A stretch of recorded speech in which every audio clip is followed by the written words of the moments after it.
What are the micro signs of gentrification stemming before and after the act? Um, I guess micro signs of gentrification itself. So gentrification stems from urban planning, which is an urban renewal. So urban planning, gentrification is an after effect of urban renewal. And urban renewal is the process or the approach that one will take in economic development, not only economic development, but the land itself and distributing it. So I'd say some of the effect or some of the prior things, an example would be Rahm Emanuel recently was running for office, right? But because of these political issues with unions and things of sorts, he didn't. The Chicago Teachers Union doesn't like him, right? They said that they're more for a social change, but a lot of the reason why Rahm Emanuel was supported was because of the economic development the change that he was going to bring into Chicago, right? Politically, it's always about economic development. Like anywhere you go within the U.S., it's economic development. How can we get more jobs, right? So he was in ties with the specific unions. But what I was saying is that it's funny how the specific unions he decided to associate himself with were for hospitality, were for construction, were plumbing, things of sorts, right? And all those, if you look at it and put it all together, those are the key things that you would need to develop within a city.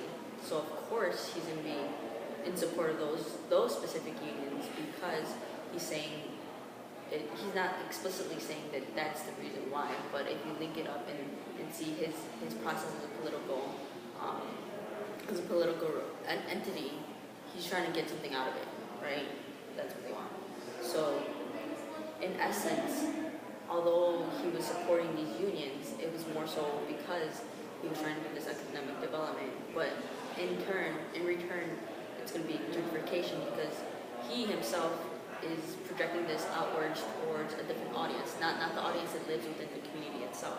So these workers who will be working aren't going to reap the benefits of it. They're creating this structure, this infrastructure for outside sources to bring in money, which is a big issue with gentrification and with the urban planning itself.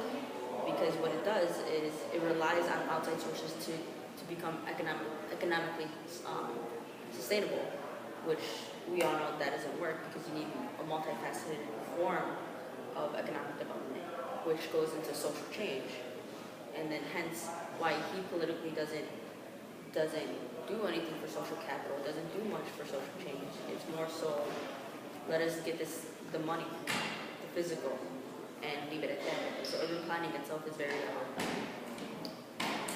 it's time based. So it's during the moment what you can get out of it. Although they say that they do all these analysis for the future, yeah, but at the same time, it's just the intent behind everything is the same. So it's not really for the people. It's not for the change. It's for the money, and that's the reason why the urban renewal and gentrification happens everywhere. It's not just within the U.S. It could happen to any body. It's not just Latinos itself. So, for example, traveling to Taiwan and Hong Kong, in South Africa and Mexico, I've traveled a lot, and I love cities. But it's interesting to see that within each city it has been westernized. So it's more of an ideology and a concept of approach to developing. It's not specifically which stems to money. But these locations, for example, in Taiwan, in Hong Kong, I was intrigued at the fact that there were so many, it was all capital to urbanize or to redevelop. But it made no sense as to why the culture had to be written, why the culture was being erased. So when I spoke to one of the individuals there, it was interesting to see the parallel between a student who was saying, yes, we love the development that's happening, they need more, and then to hear the silence from the professors there who were a lot older. They didn't say much, but you could see through their body language that they felt something coming from them. So I had stated to myself, well, yeah, urban development might be good in the sense of economic development to some extent, but that does not mean that it must be approached in the way to culturally rid anything. It doesn't have to be Western. You can have development without ridding the culture. Like you could have both, and it be beautiful, and it be like still Taiwan, still the essence of Taiwan, still the culture of Taiwan, and have development, or Hong Kong. But you don't need to Westernize it. You don't need McDonald's. You don't need these locations that are like big box businesses. You don't need any of that. You don't need that sort of capital. What you could do is get a social capital and also economic capital, but let it work together, you know. But what they do, urban planning tends to approach it in a manner of it's just going to be economic development. We're not really too concerned about the social aspect of it. And if they are concerned about the social aspect, the way they approach it is by giving what they think that individual or that community needs, and then what they think that community wants through their economic analysis, through their form of analysis. But that form is already biased because it's approaching itself as how they think that they should be approaching it. When in reality, these communities are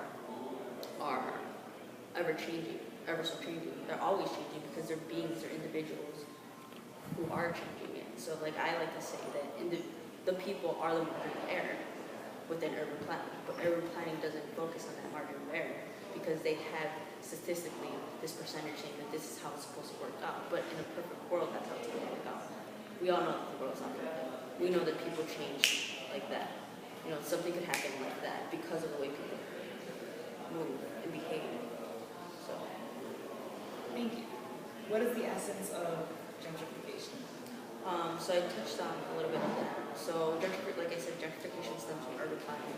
Urban planning, I would say, stems from colonialism. If you go back to the essence, you follow that little line, right? And we have to see that race plays a very, very big component within urban planning because money does too. Because Europeans came and settled in North America because of the taxes that they were receiving, like the unfair religious political issues that were happening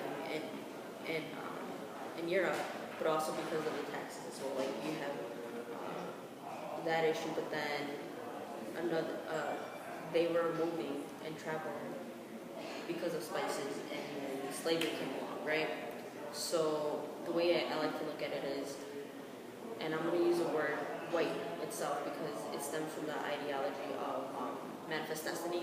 It stems from, we go way back, it was, even Shakespeare wrote about it, about savages, right? But anyone who was a savage was a person, either a person of color. At first it was Irish, but that's another story.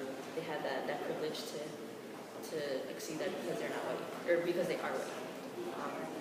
So if you look at it stemming from there, coming to the U.S., you divide land, right? So that's, in essence, urban planning. Urban planning is the division of land. It's the selling of land, what you're going to do with it, how you're going to work with it, what is it going to give back, what are you going to take from it. But when they came here, they like to make it seem as if, Christopher Columbus found this unknown land. In reality, they state that Native Americans found the land, right? Native Americans helped the Europeans settle in, and we're helping them, right? That's why we love Thanksgiving. But in reality, it was a killing, a massacre, because look at the fact that not many Native Americans are around today. And then you have the slave trade, adding to that. And then one thing that they do not talk about within our U.S. history is Latinos. So Latinos were also a part of that trade and a part of the creation of the United States of America. It was built on the bodies of people of color. It's simple as that.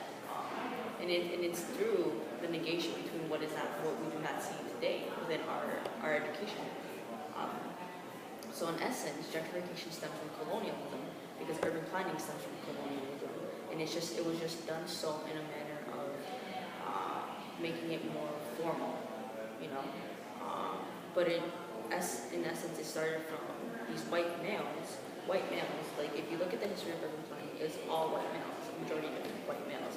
So if you look at that and you think of, okay, their ideology at the time, it's racist time. It's racist.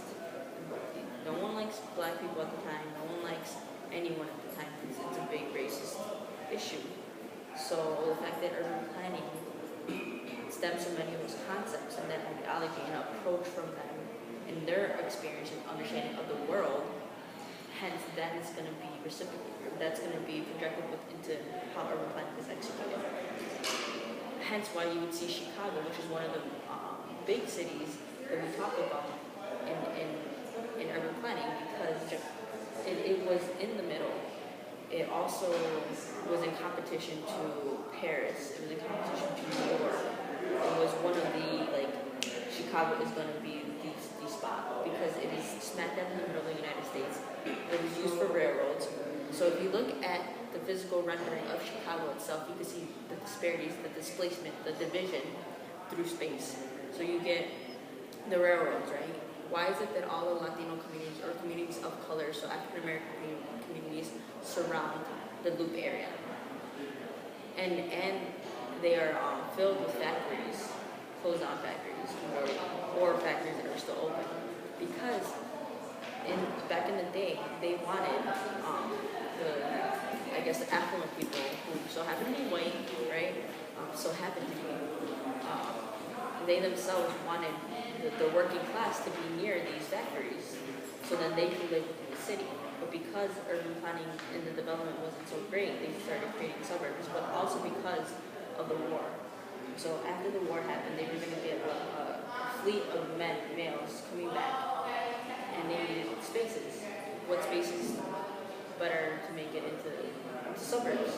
So then you have the division of highways and things of sort. So you see people working in the city area, but leaving the area to go to their suburbs, right?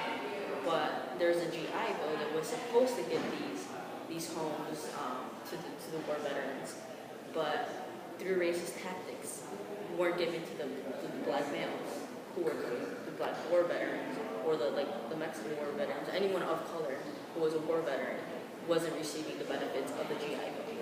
They weren't, because of racist things, racist implications as to politically. So then you have someone becoming very white dominated. And if you look at the demographics today, it's still the same. It's almost similar. It hasn't changed as much as everyone says it has. So then you have like all this history connecting, but no one really connects it because the dominant form of this